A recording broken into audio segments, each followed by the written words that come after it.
My name's Leanne. I work at Adam Recruitment and I am Operations Manager. I'm going to be talking about the best ways for you to stand out outside of the workplace. So top tip number one from me is get yourself a mentor. Now that person is going to be able to help you figure out what it is you're looking for in a new job, and they're also going to be able to put you in touch with some people that maybe you don't already know. If you can't get yourself a formal mentor or a buddy, then the best thing for you to do is find somebody whose career path you really want to follow and then see what they did, what their journey was.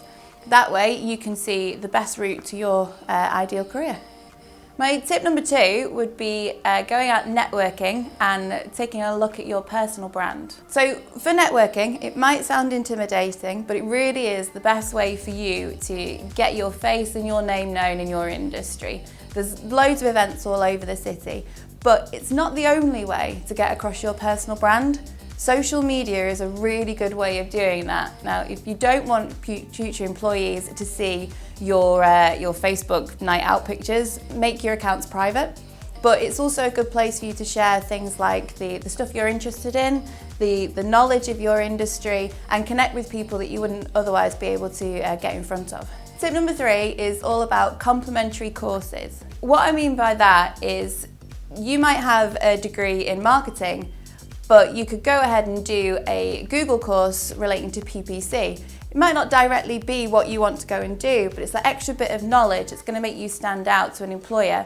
It means you're really passionate about your subject and you really want to progress in that industry that you want to work in. Tip number four, you've got to tell people about your hobbies and interests. It's one of the basic things that they tell you to put on your CV at school, but they don't stress how important it is. You might be up against 10, 15 other people with the same degree as you, but the one thing that's going to make you stand out are all the other things that you do outside of work. It's really important to an employer that you're going to be the right person for their team as well as having the right skill set.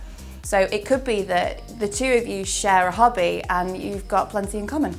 Tip number five is do some voluntary work. So voluntary work isn't necessarily work for charity, although it's a really good place to go to get some experience. But you could go and approach somebody in your industry that you really admire and do a day, a week, who knows if you can get an internship, great, but get some work alongside them that's not necessarily paid but will really enhance your experience, your CV, and of course get you a connection that could lead to your next new job.